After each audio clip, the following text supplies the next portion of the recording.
Oh, hello. Welcome to the 2013 Hundie Challenge.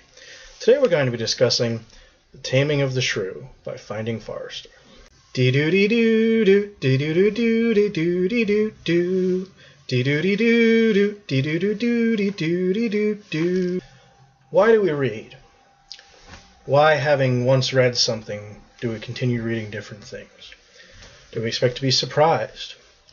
Maybe it's because of the capacity of the written word to make assholes of our preconceptions, make assholes out of us. I no sooner made my last recording talking about the old wives' tale and all but condemning that whole time period, that whole English turn of the century era, and just kind of writing it off.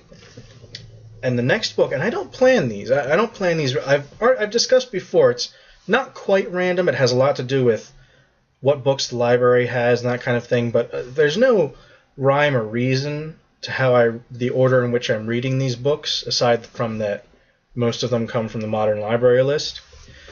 So I just happened to read E.M. Forster after reading The Old Wives' Tale.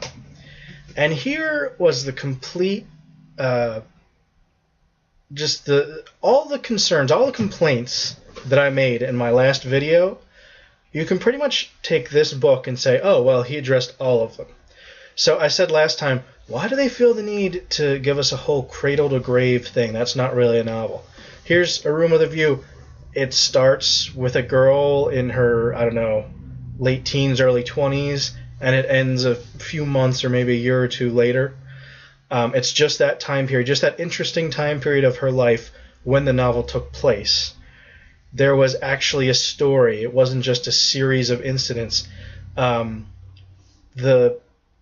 still had some of that old-fashioned kind of flair to it, but I feel like Forster is a step up as an author. There's still kind of this thing that the authors from that period do where they almost kind of intrude on the work. It's really something, it's more of a 19th century thing, but if you ever read a sentence and it's like, and all men are at root pirates, like these weird broad generalizations that sometimes the author will just write like in the middle of a paragraph, be like, and as you know, every young woman really wants to be married, and stuff like that. So there's a little bit of that, but I feel like E.M. Forster was a step up. Now this book was a love story, and it wasn't like kind of your... Anyway, what I think of, and I'm not a real well-read in romance. I don't know that I've ever read a romance genre novel, but this wasn't what struck me as that kind of genre in the modern sense.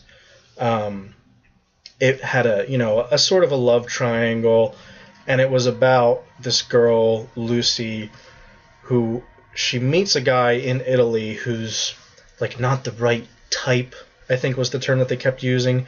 This guy, Emerson, he's not the right type for her. I guess he's not the right class, and he's a radical, he's an atheist.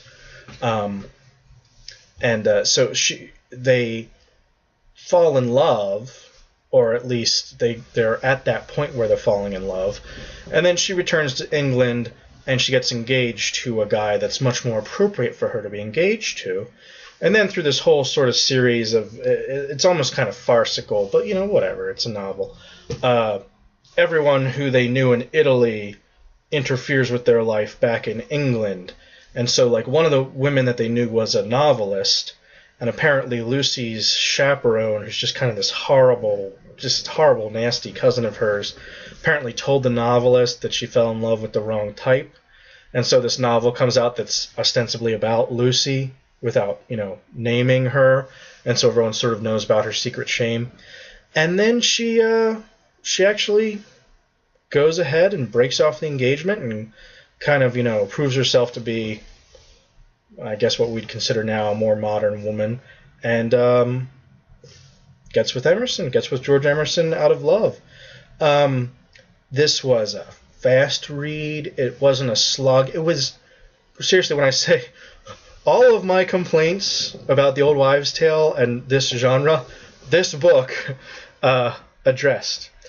And there's a couple. It's funny because there's a couple of other Forster books that are on this list, including one that's in this tome. This is a multi-novel book here, but one of the other novels is Howard's End, and I've heard of Howard's End, and Passage to India. I've heard of Passage to India, and I wanted to read both of those because they sounded much more interesting.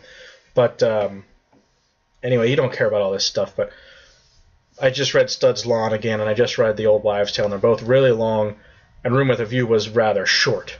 So I wanted to kind of get caught up, and I'm caught up as of today, in a very, by the 21st of March, I should be on my 21st book, and I am, since.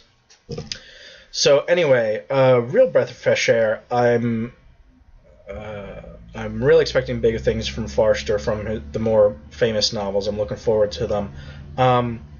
It was breezy. It was breezy without being inconsequential. It was light and easy to read, but it wasn't like, oh, this is just tripe. It was a pretty good book. I'm not going to go whole hog on recommending it, unless you're kind of a romance fan. But I am interested to see how Howard's End and Passage to India are, because I really am intrigued by this author. So, thanks for tuning in. Next time, I'll be dipping back into the Faulkner well and giving him his second shot with As I Lay Dying.